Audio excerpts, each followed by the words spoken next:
Alors, bonjour les élèves de seconde. Aujourd'hui, je vais vous apprendre et on va revenir un petit peu sur comment faire un diagramme système interaction. Et donc voilà comment on procède.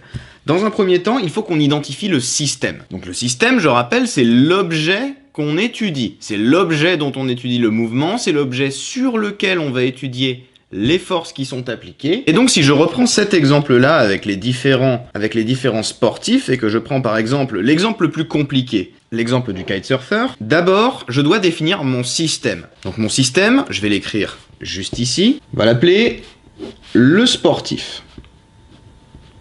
Maintenant on va faire ce qu'on appelle le bilan des forces. Donc le bilan des forces, ça veut dire qu'on va répertorier et inventorier toutes les forces qui s'appliquent sur notre sportif. Donc j'écris bilan des forces. Et alors à partir de là, quelles sont les forces qui s'appliquent sur lui? Alors dans tous les cas, comme on est sur Terre, on aura toujours une force qui sera là tout le temps, c'est le poids.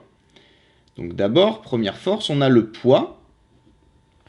Deuxième force qu'on a, sur notre kitesurfer, on voit qu'il y a également une interaction avec son surf. Donc une interaction avec la planche.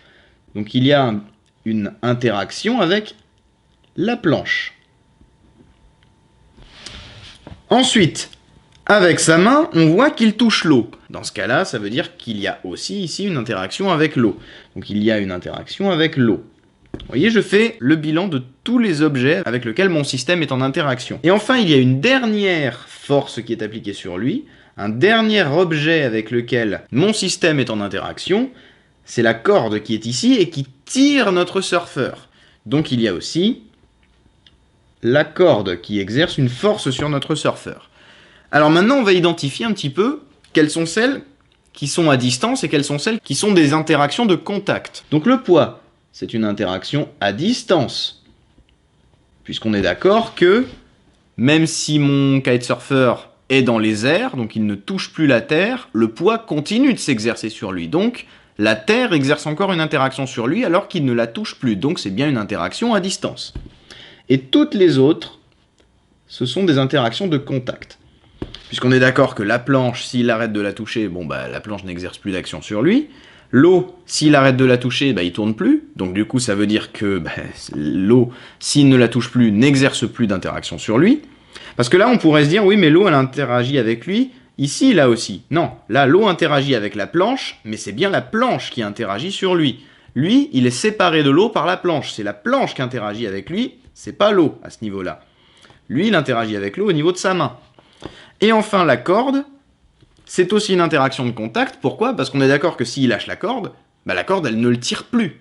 Donc, c'est une interaction de contact. Voilà, maintenant qu'on a fait ça, on va pouvoir tracer notre diagramme système-interaction. Donc, dans un premier temps, qu'est-ce qu'on fait? On va faire une bulle, et dans cette bulle, on va mettre notre système. Et notre système, c'est le sportif. Voilà. Il faut toujours identifier notre système, c'est-à-dire l'objet ou le corps sur lequel les forces vont s'exercer. L'objet qu'on a choisi d'étudier. Attention, parce qu'il y en a beaucoup parmi vous dans la correction.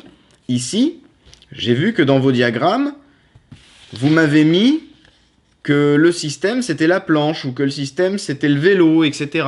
Non. Attention, on vous dit bien les objets en interaction avec le sportif. Ça veut bien dire que mon système ici, c'est le sportif. Ce n'est pas le vélo, ce n'est pas non plus la planche, ce n'est pas non plus le surf. C'est le sportif. Attention. Et ensuite, tous les objets avec lesquels mon sportif est en interaction, je vais les mettre dans des cadres tout autour. Donc là, j'en ai 4, donc je vais faire 4 cadres. Et je vais écrire. Alors là, je le fais vite fait. Mais normalement, vous devez le faire à la règle. Et d'ailleurs, dans la correction que je vous ai envoyée, je l'ai fait à la règle, ça, hein, bien comme il faut. Là, c'est vite fait pour vous montrer rapidement, mais normalement, ça doit être fait proprement, tout ça. Donc ici, la terre. Ici, la planche. Là, je vais mettre l'eau. Et là, je vais mettre la corde. Bien. Maintenant, je dois représenter mes interactions par des doubles flèches.